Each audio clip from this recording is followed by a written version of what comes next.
নমস্কার বন্ধুরা, আজকের আমি যে রেসিপিটা রান্না করব সেটা হলো বান মাছের ঝাল। ওটা বান মাছ বলে জানি, আর কি নাম আছে জানি না, জানলে আপনারা কমেন্টে আমাকে জানাবেন। হ্যাঁ, মাছগুলো প্রথমে ভালো করে ধুয়ে নিয়ে নুন হলুদ আর কাশ্মীরি গুঁড়ো লঙ্কা দিয়ে ভালো করে মাখিয়ে নিয়েছি। নিয়ে আমি মাখিয়ে নেব, নিয়ে আর ভাজবো।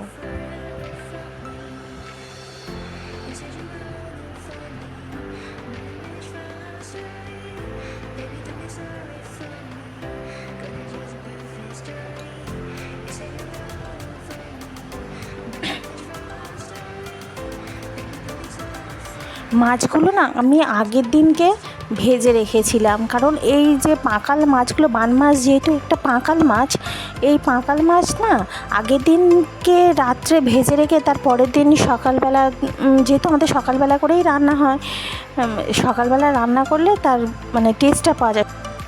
যেহেতু এই বান মাছটা পাঁকাল মাছ, তো সেহেতু মাছগুলো যে কোনো পাঁকাল মাছ আগের দিন রাত্রে ভেজে রেখে তার পরের দিনকে সকালবেলা রান্না করলে তার টেস্টটা খুব সুন্দর আসে।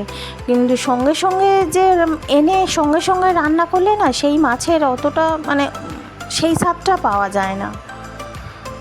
ওই জন্য আমি তার পরের দিনকে রান্নাটা করব। আমি তার পরের দিনকে রান্না করার জন্য পেঁয়াজ কুচে নিয়েছি, রসুন, ধনেপাতা, টমেটো, লঙ্কা, আলু কেটে নিয়েছি। আর আগের দিনকে রাত্রে যে মাছটা ভেজে রেখেছিলাম সেই মাছটাও ফ্রিজ থেকে বের করে নিয়েছি। ফ্রিজে রেখেছিলাম, ভেজে ঠান্ডা করে নিয়ে ফ্রিজে রেখেছিলাম।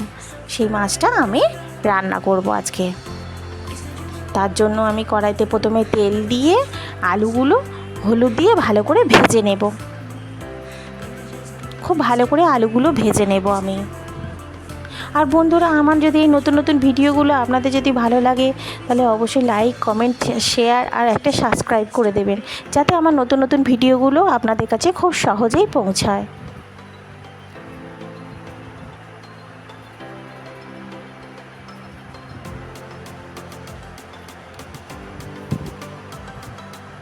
আলুগুলো আমার ভাজা হয়ে গিয়েছে, আমি আলুগুলো তুলে নিলাম।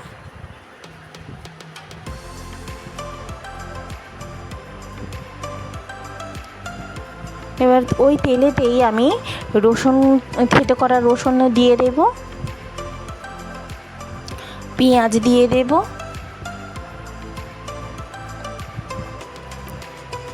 লঙ্কাটাও দিয়ে দিলাম,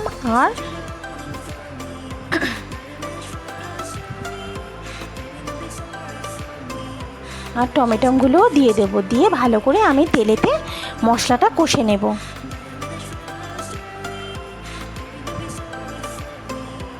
আর ওই মশলাতে একেবারে নুন হলুদ পরিমাণ মতন সব দিয়ে ভালো করে মশলাটা আমি কষিয়ে নেব।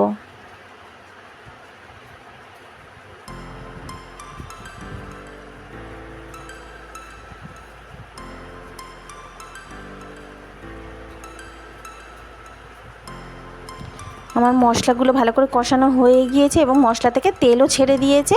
এবার ভেজে রাখা আলুগুলো দিয়ে ভালো করে আমি কষিয়ে নেব, যাতে মশলা আর আলু ভালোভাবে মিশে যায়।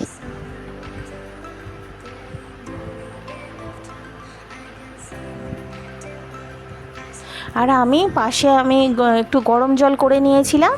আমার মশলাটা কষানো হয়ে গিয়েছে, এবার গরম জল ওই তরকারিতে আমি দিয়ে দেব। কারণ ঠান্ডা জল দিলে না সেই স্বাদটা পাওয়া যায় না, তরকারির স্বাদটা বজায় থাকে।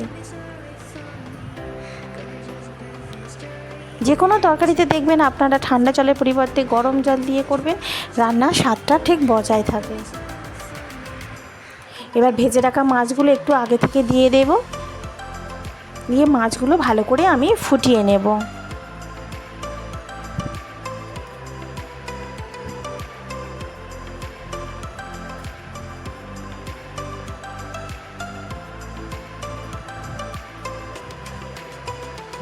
এই মাছটার কিন্তু খুব সুন্দর টেস্ট, আপনারা একবার বাড়িতে করে খেয়ে দেখবেন, খুব সুন্দর টেস্ট। তবে আগের দিন রাত্রে ভেজে রেখে দেবেন। যেদিন যদি সকালে রান্না করেন আগের দিন রাত্রে ভেজে রাখবেন, আর রাত্রে করলে সকালে ভেজে রাখবেন, রাত্রে রান্না করবেন।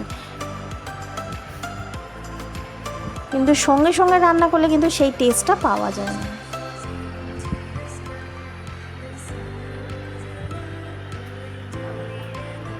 মাছটা প্রায় আমার হয়ে গিয়েছে। আমি গরম মশলা দিয়ে তরকারিটা আমি নামিয়ে নেব। মাংসটা এই মাছটা একদম পুরো মানে মাখা মাখা করতে হবে।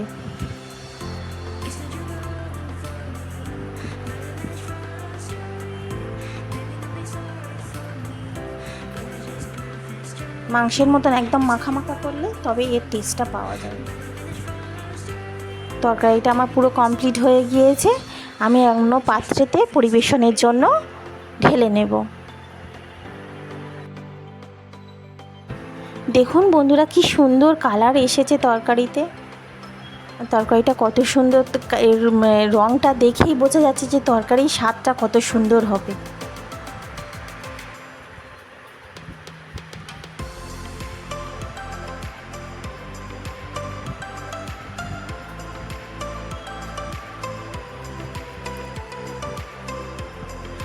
আপনাদের যদি এই রেসিপিটা যদি ভালো লাগে অবশ্যই একটা সাবস্ক্রাইব করে দেবেন প্লিজ।